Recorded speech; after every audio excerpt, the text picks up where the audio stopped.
Olá, gente, tudo bem?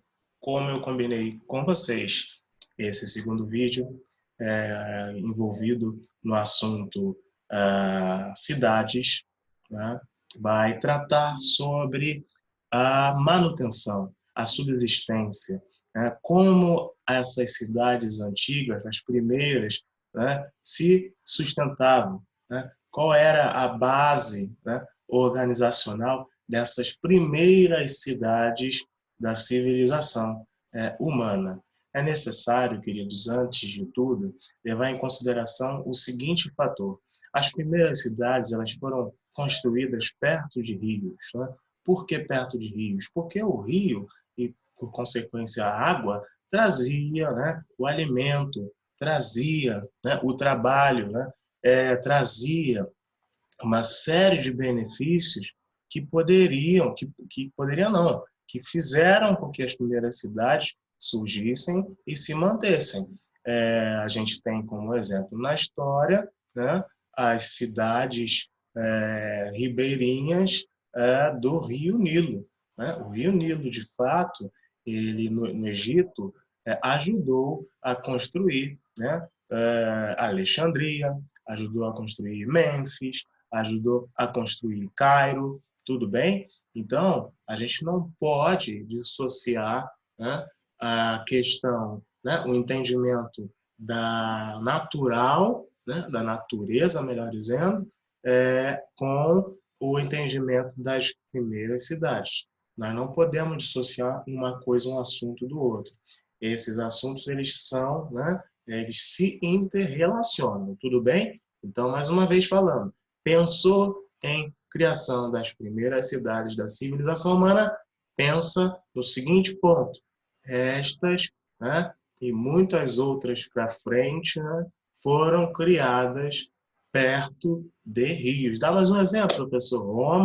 Roma com o rio Tibre, né, Jerusalém com o rio Jordão, né, Bizâncio com o mar, né, o mar Mediterrâneo, ou seja, a relação água e cidade ela sempre esteve relacionada. Tudo bem?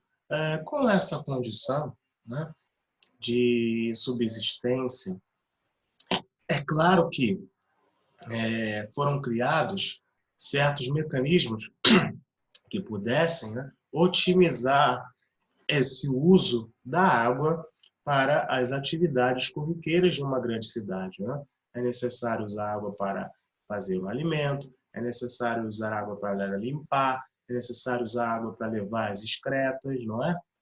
Então, queridos, mediante essa condição, os seres humanos criaram as primeiras obras hidráulicas que fizeram com que a água fosse puxada, esse é o termo, puxada, canalizada do rio para alimentar essas cidades. Tudo bem? Isso aconteceu no Egito, isso aconteceu em Roma, isso aconteceu até aqui no Rio de Janeiro.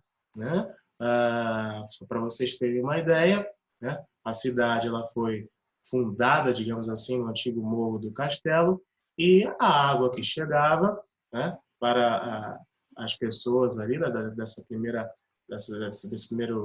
evidência, né, de organização do Rio de Janeiro vinha do Rio Carioca, tudo bem? Esse rio hoje ele estaria localizado ali no Largo da Carioca, onde vocês podem pegar o metrô, tudo bem? Então, é necessário a gente levar isso em consideração, né? Que ao saber dessa necessidade, o ser humano se prontificou a otimizar a, os benefícios, né, da água para a sua vida. Ok? Tranquilo? Por consequência, outras atividades, né, além da engenharia, da arquitetura, elas tiveram muita importância no dia a dia.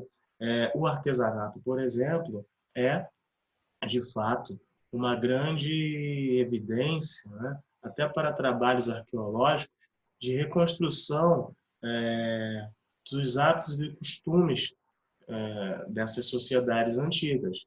em Roma existe um monte chamado Monte Testácio. Só que esse monte,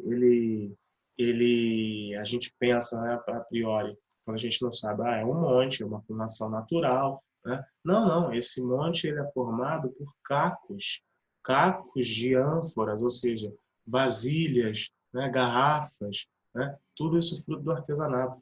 Para vocês terem uma ideia, o Monte Testácio ele tem aproximadamente uns 5, 6 metros de altura. 5, 6 metros de amontoado de pedaços de cerâmica, né? De pedaços de ânfora, né? Para vocês terem uma ideia o quanto, né, que se comercializava, o quanto que se chegava, né, de ânforas em Roma, e mais do que isso, o quanto que se era descartado, né? As pessoas tomavam, né, o líquido das ânforas, não tinha reciclagem na época, jogavam fora. Então foram jogando tanto nesse lugar que esse lugar acabou, né, acumulando grande quantidade de, de cerâmica, fruto do artesanato, e por consequência nós temos aí até hoje o Monte Testácio, tudo bem? Lá em Roma. Com toda essa condição, queridos, né, de fato, os historiadores, os arqueólogos, né, os antropólogos entraram num consenso. Um consenso de que, diante do crescimento e de várias cidades ao redor do mundo, viveu-se uma revolução urbana, né? Viveu-se um movimento comum e impactante ligado ao crescente número de organizações humanas que eram caracterizadas por quê? Quais pontos? Né? Proximidade do rio, né? Distribuição de tarefas, distribuição e organização do trabalho, né? Todas essas condições, de fato, criaram as primeiras cidades. E isso foi visto em vários pontos do mundo num curto período de tempo.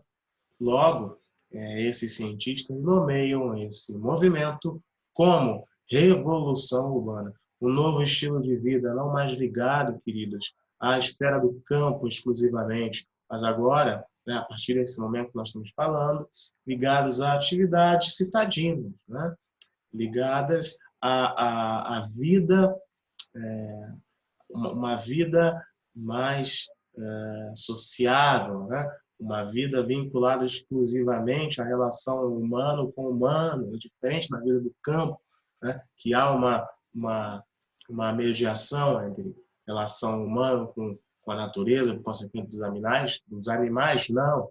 Nesse momento, né? As cidades, elas de fato evidenciam essa relação crescente, ocorrida entre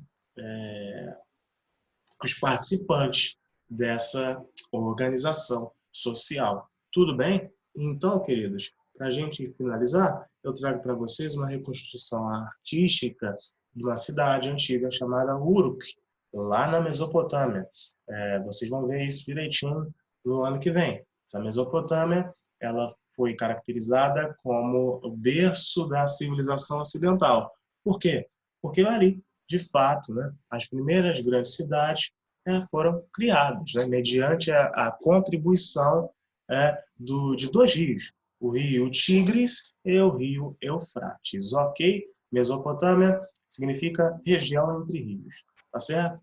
Então, queridos, é importante você levar em consideração que a vida no campo existia, mas a partir desse momento passou a haver uma intermediação entre o campo e essas novas formações, né, sociais, né, que foram nomeadas, né, ao longo do tempo, né, de cidades, ok? Claro, com esse mesmo significado, mas não com a palavra cidade. Outras formas de se nomear cidades, mas com a mesma significação. Um local onde a relação humana é prioritária, a vivência na cidade é prioritária em detrimento, né, da vida no campo, na vida hostil, né, na vida rústica. Né? Só para a gente ter uma ideia do significado das palavras, né? Urbis, urbanização, vem de urbis. Urbis era a palavra designada à cidade, tudo bem? E rústica. Rústica provém de uma palavra latina chamada rus, que significava algo distante da cidade, uma localização agrária, beleza? Então as palavras também nos ajudam a entender um pouco desse momento. No próximo vídeo, nós falaremos sobre a hierarquia dessas grandes cidades e primeiras, né? Quem detinha o poder, né? Quem trabalhava, quais os ofícios principais, tudo bem? Então, queridos, até a próxima.